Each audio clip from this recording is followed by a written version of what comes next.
Have you ever wondered why some individuals eat very little yet struggle to lose fat, while others consume quite a bit and still maintain a lean physique? You might have been taught that weight loss is simply a matter of calories in versus calories out.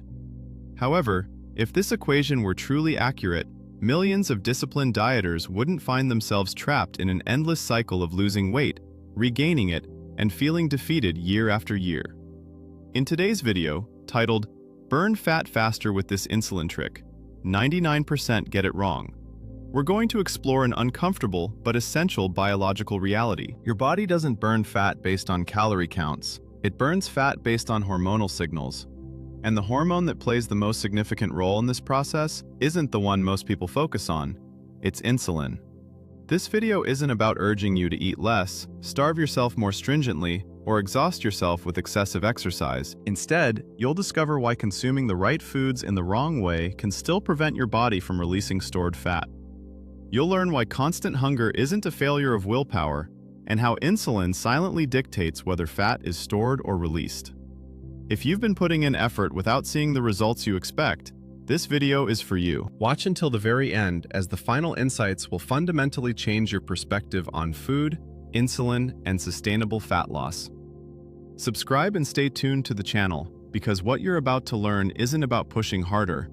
It's about understanding your biology so your body can finally work with you, not against you. The fundamental error that nearly the entire fitness industry has instilled in our minds over recent decades stems from a comparison that initially sounds logical, but is profoundly misleading: treating the human body like a bank account. According to this model, if you deposit more energy than you withdraw, you gain fat. If you withdraw more than you deposit, you lose it. It's a simple, straightforward, and easily marketable concept. The problem, however, is that biology doesn't operate on basic arithmetic. Your body isn't a spreadsheet. It doesn't count calories and then make decisions. Your body is a dynamic biochemical laboratory where hundreds of reactions occur simultaneously and where hormones act as switches, turning fat storage or fat burning on and off. In this intricate laboratory, calories don't issue commands, insulin does. Insulin isn't inherently bad. It's not the enemy. It is a survival hormone. But precisely because it's a survival hormone, when insulin levels are high, the body receives one dominant instruction: store energy. Insulin does more than just move glucose out of the bloodstream.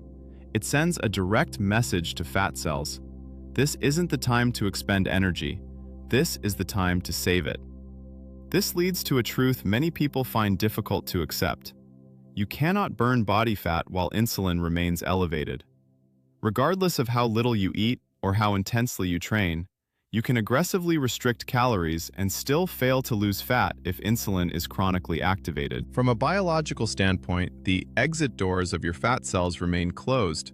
The body refuses to access its reserves because hormonal signaling indicates an unsafe environment. Conversely, when insulin levels are low and stable, fat loss isn't forced, it's permitted. The body is allowed to access its stored energy. Fat no longer needs to be zealously guarded. It becomes usable fuel. This is why some individuals eat adequate, sometimes even generous amounts and still become lean, not because they possess superior genetics, but because their hormonal signals allow the process to occur. The mistake 99% of people make is focusing exclusively on what they eat, while entirely ignoring the biological signals their eating patterns generate. They reduce portions and calories, yet their eating habits keep insulin constantly elevated.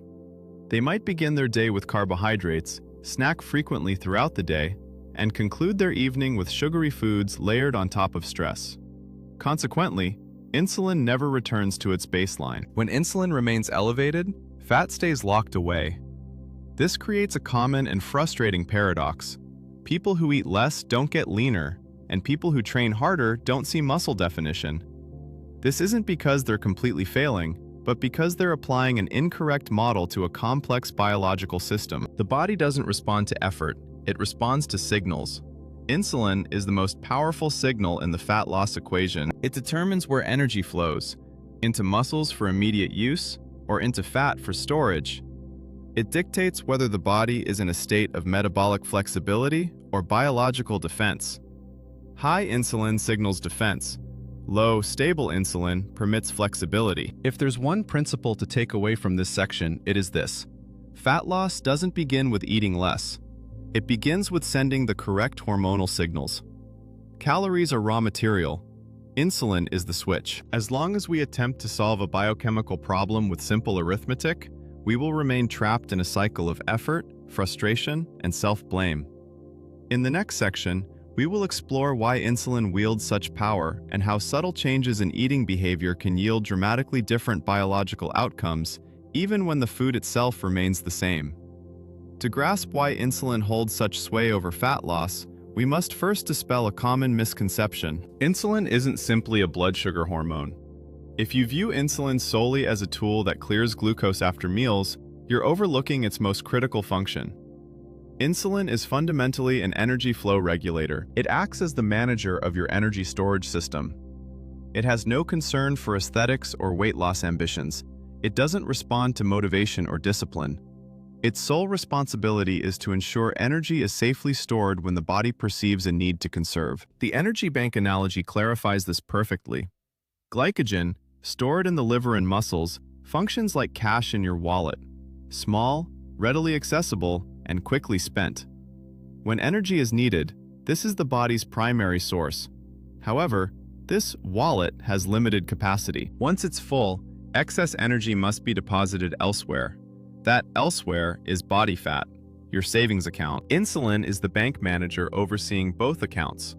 When insulin is low, the manager permits withdrawals from savings. When insulin is high, the rule is strict. Deposits only, no withdrawals. There are no exceptions. This isn't a moral judgment, it's a biological rule. This leads to a truth many people are never taught. As long as insulin is elevated, burning body fat is biologically impossible. Not slower, not harder, impossible. The exit doors of fat cells are chemically locked. Even if you have thousands of calories stored around your waist, the body will not access them if insulin signaling indicates a storage mode. This is the origin of the paradox so many experience, being overweight yet constantly hungry. On paper, energy is abundant. In cellular reality, energy is unavailable because insulin blocks fat release. The brain triggers hunger signals to force you to eat more, not because you lack discipline, but because your cells are locked out of their own fuel supply. This also explains chronic fatigue and brain fog in individuals who eat regularly. Energy exists, but it cannot reach where it's needed. It remains trapped in storage under insulin supervision. The body enters a state of systemic surplus but cellular deficit. From this perspective, the key question is no longer, how many calories did I eat? But what is my insulin doing? Only when insulin falls low enough and stays low long enough does the bank manager step aside and allow access to stored fat. This is where many diets fail. People eat less while maintaining habits that keep insulin elevated. Frequent snacking, carb-heavy meal starts, stress eating, poor sleep. The bank manager never leaves, the vault never opens, and the individual blames themselves for a lack of willpower. The reality is simple. You cannot withdraw from savings while deposits are still being accepted, and you cannot burn fat while insulin remains high. This isn't controversial. It's fundamental biology. When you understand insulin as a gatekeeper rather than an enemy, your strategy shifts. You stop trying to break the door down with sheer effort. Instead, you learn how to signal the gatekeeper to step aside. That shift in understanding unlocks the next phase of fat loss, where timing, sequence, and metabolic context matter more than mere restriction. In the next section, we'll explore why how you eat can matter more than what you eat, and how small changes in food order can dramatically reshape your insulin response, even with the same meal. One of the most confusing and painful paradoxes many people encounter is this. You carry excess body fat, yet you're constantly hungry. On the surface, this seems illogical. If your body stores tens of thousands of calories as fat, why do you still experience hunger, cravings, and low energy? However, when viewed through the lens of hormones and cellular biology, the paradox becomes clear. At its core is a truth we've touched upon before. When insulin is high, fat is locked away. Energy exists, but it is inaccessible.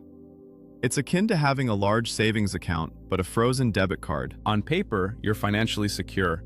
In practice, you can't spend. When insulin remains elevated, fat cells are prevented from releasing fatty acids.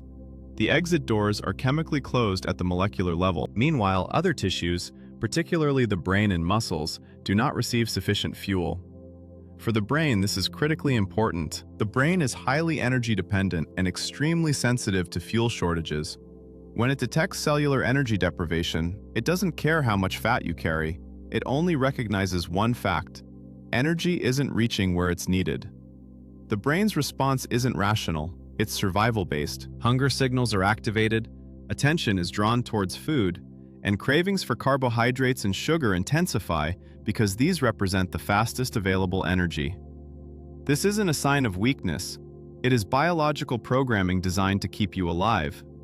When you constantly think about food or feel hungry shortly after eating, it's not a personal failing. It's your brain reacting to a cellular energy shortage. This is often where self-blame takes root. People assume they lack discipline. They try to eat less, ignore hunger, or exert control. However, if these actions occur when insulin levels are high, hunger signals will only intensify.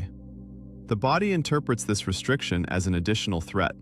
Not only is stored energy unavailable, but new energy intake is also being limited. In response, the brain amplifies hunger signals to almost overwhelming levels. This is the hormonal trap. It's not a lack of willpower, but a misunderstanding of biology. The more rigidly you try to control it, the more aggressively it resists. This explains why many individuals can maintain strict diets for a few days or weeks, only to eventually succumb to uncontrolled eating episodes. It's not due to weakness, but because no one can override an activated survival system. The state of being overweight yet hungry often comes with additional symptoms. Chronic fatigue, brain fog, irritability, and a lack of motivation for physical activity all stem from the same core issue. Energy isn't reaching its intended destination. The body exists in a state of overall energy abundance but functional cellular deficiency. Understanding this reshapes the fundamental question. It shifts from, how do I eat less, to, how do I enable my cells to access the energy I already possess? The solution isn't to force hunger, but to sufficiently lower insulin to unlock fat release. When insulin finally drops, a remarkable transformation occurs. Hunger naturally subsides. There's no effort, no internal conflict because the emergency state ends. Energy flows from fat into the bloodstream. Cells are nourished, and the brain receives the message, "We are safe, stand down."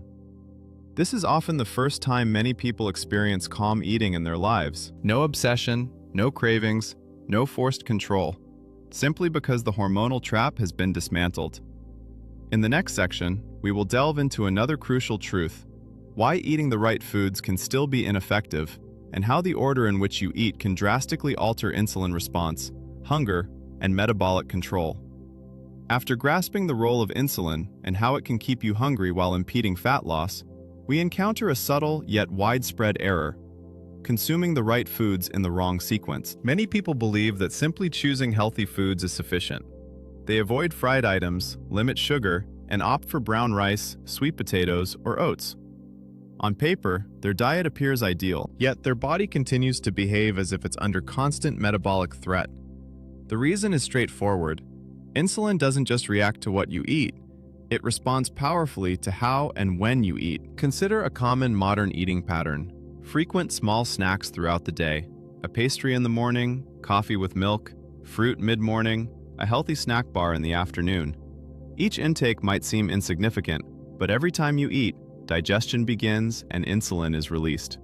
Not always in dramatic spikes, but never low enough or for long enough to permit fat release. The body doesn't evaluate meals by portion size as the mind does. It detects continuous energy input, and insulin's role is to manage that flow safely. Consequently, the bank manager we discussed earlier never leaves the desk. Fat stores remain inaccessible. An even more prevalent mistake is starting meals with carbohydrates or sugar. Bread, rice, pasta, sweet fruit, juice. These foods are rapidly absorbed. Upon reaching the small intestine, glucose floods the bloodstream.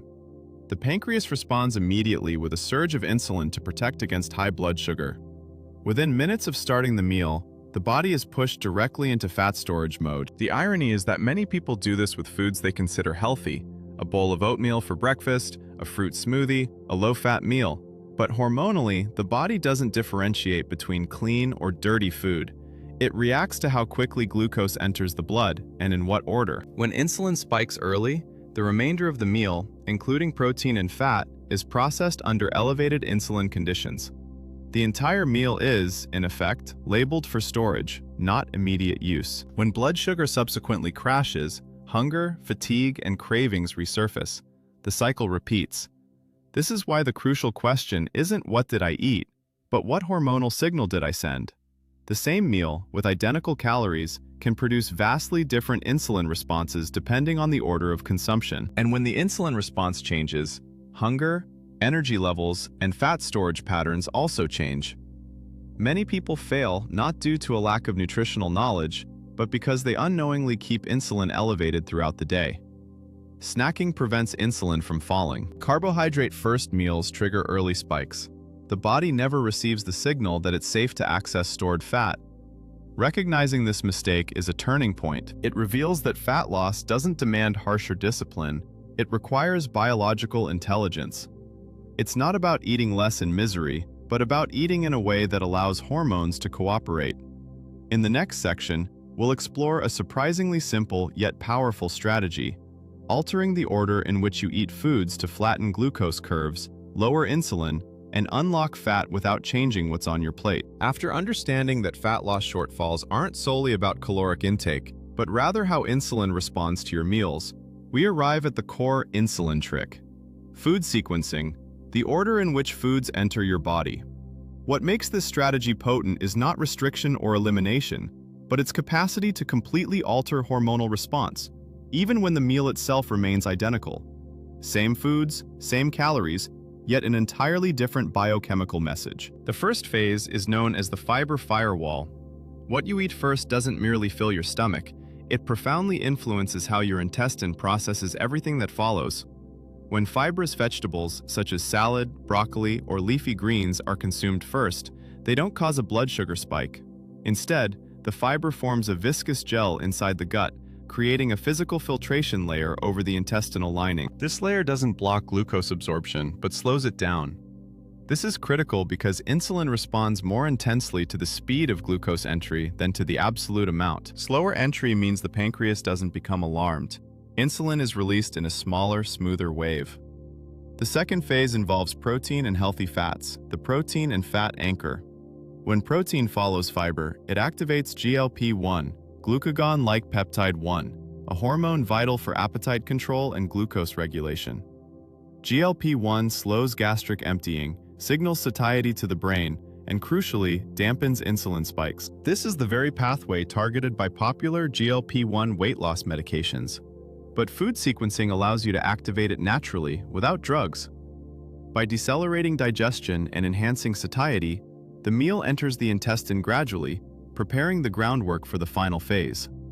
The last phase is carbohydrates: rice, potatoes, pasta, starches. When eaten first, carbs flood the bloodstream with glucose, forcing a sharp insulin surge. However, after fiber and protein, glucose no longer arrives as a flood, it drips in slowly. Research indicates that this simple change in order can reduce post-meal glucose peaks by approximately 70% and insulin peaks by nearly 50%, even though the meal itself is unchanged. This is what makes food sequencing extraordinary. The identical food yields a completely different hormonal outcome. Instead of interpreting the meal as a threat requiring storage, the body perceives the energy as slow, safe, and manageable. Insulin remains lower. Fat remains accessible. Post-meal hunger diminishes. Food sequencing isn't a trick. It's a method of communicating with biology in its own language. You don't force hormones through willpower. You structure the meal so hormones respond appropriately. Applied consistently, this strategy not only controls insulin meal by meal, but also gradually improves insulin sensitivity. And when insulin sensitivity improves, the body naturally shifts into metabolic flexibility, where fat no longer needs to be fiercely protected. In the next section, we'll further enhance this strategy by introducing a simple biochemical amplifier and precise movement timing that help insulin drop faster and remain low longer. After understanding how food sequencing naturally flattens glucose curves and lowers insulin, we can enhance this strategy further with a simple, inexpensive, and historically familiar tool: acetic acid, the active component in apple cider vinegar. Traditionally, vinegar has been viewed as a flavoring or digestive aid. Modern science, however, shows that acetic acid plays a direct role in how starch is broken down, how fast glucose enters the bloodstream, and how cells respond to insulin. The first mechanism involves starch digesting enzymes. Starchy foods like rice, potatoes, and pasta do not instantly become glucose. They require enzymes, particularly alpha amylase present in saliva and the digestive tract, to break long starch chains into absorbable sugars. Acetic acid can temporarily inhibit alpha amylase activity. This does not prevent digestion, but it slows the conversion of starch into glucose. When this process slows, glucose enters the bloodstream more gradually, and the pancreas does not need to release a large insulin surge. From a hormonal standpoint, this is a major advantage. The second, and arguably more important mechanism, is improved insulin sensitivity in muscle tissue. In insulin resistance, muscle cells become hard of hearing.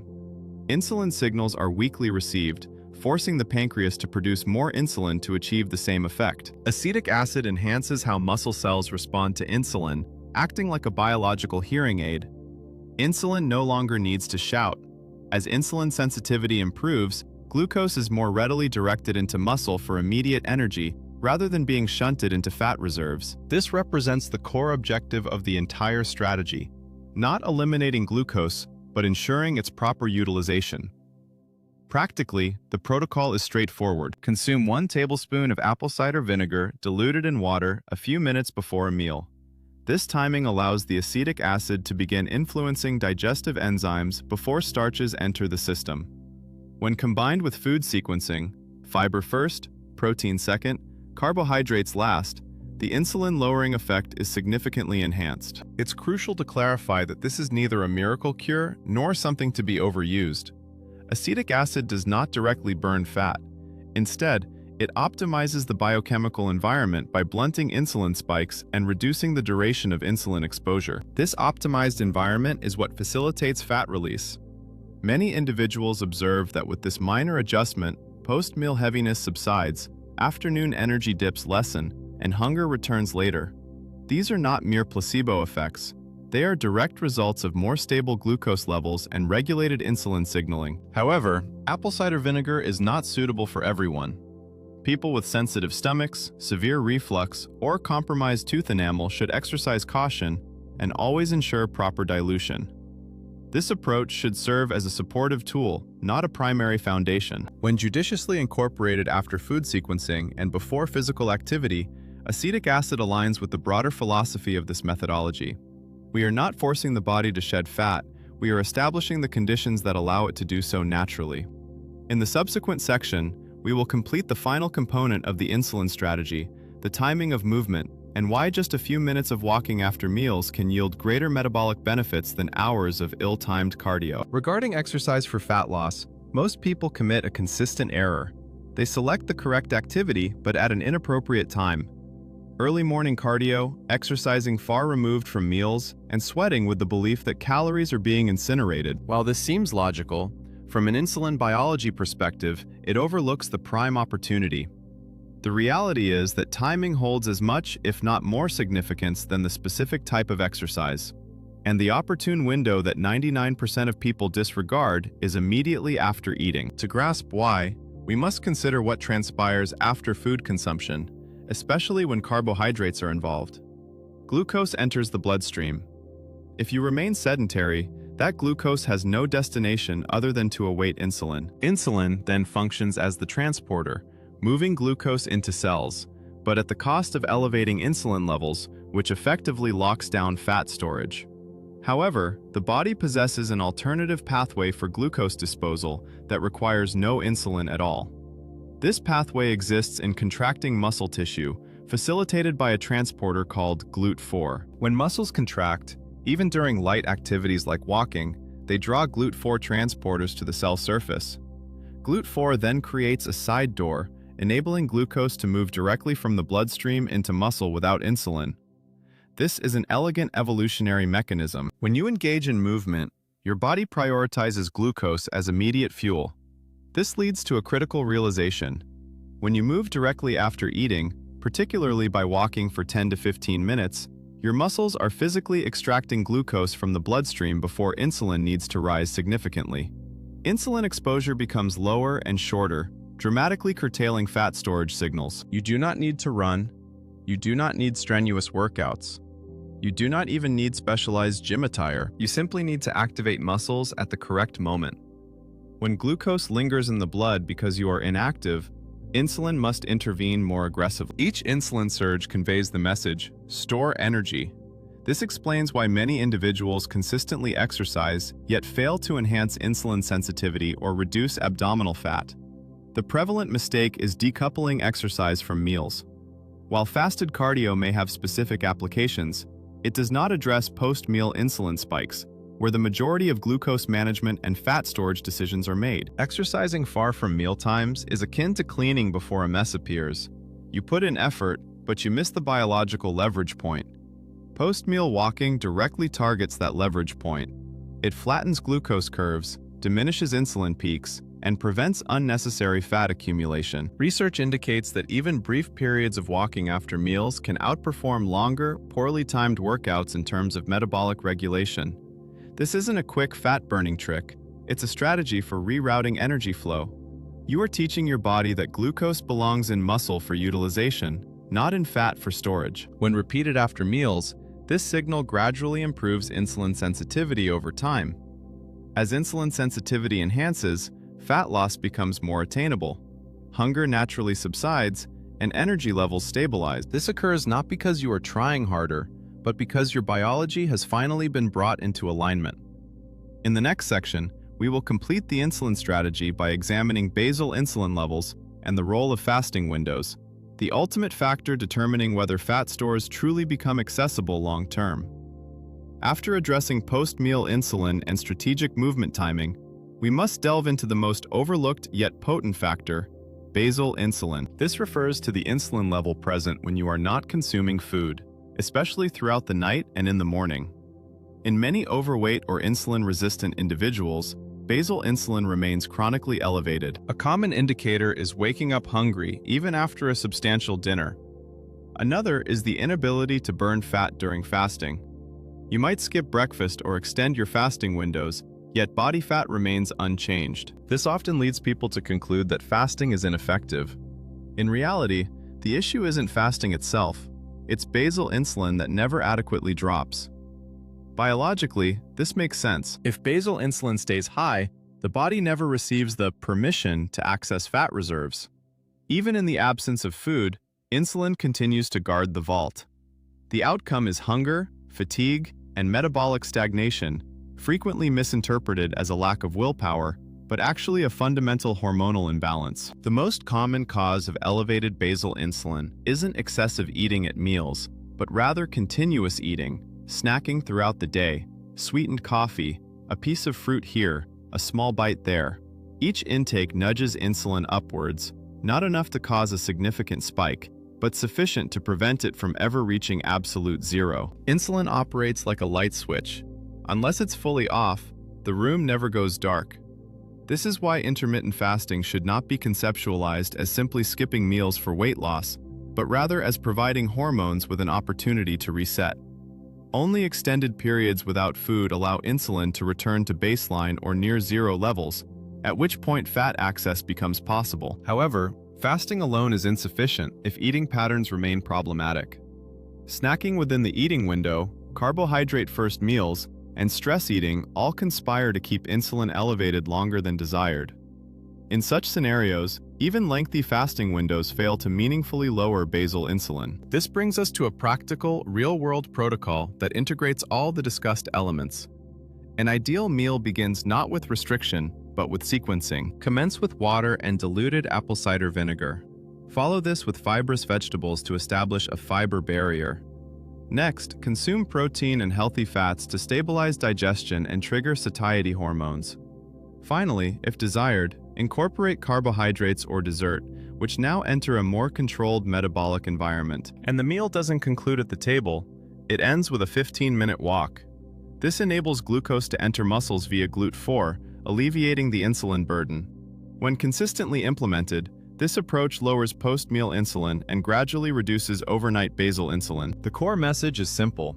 You don't need to eat less, starve, or endure discomfort. You need to allow insulin to rest. When insulin is controlled, fat becomes accessible. When fat is accessible, hunger naturally subsides. This is the experience many encounter for the first time. Eating adequately without obsession, while fat still diminishes. Not through magic, but because biology has finally been restored to its proper functioning. Fat loss is not a battle of willpower. It's a biological equation. When you cease forcing your body to suffer and begin comprehending how hormones truly operate, everything transforms. This video is for educational purposes only and isn't medical advice.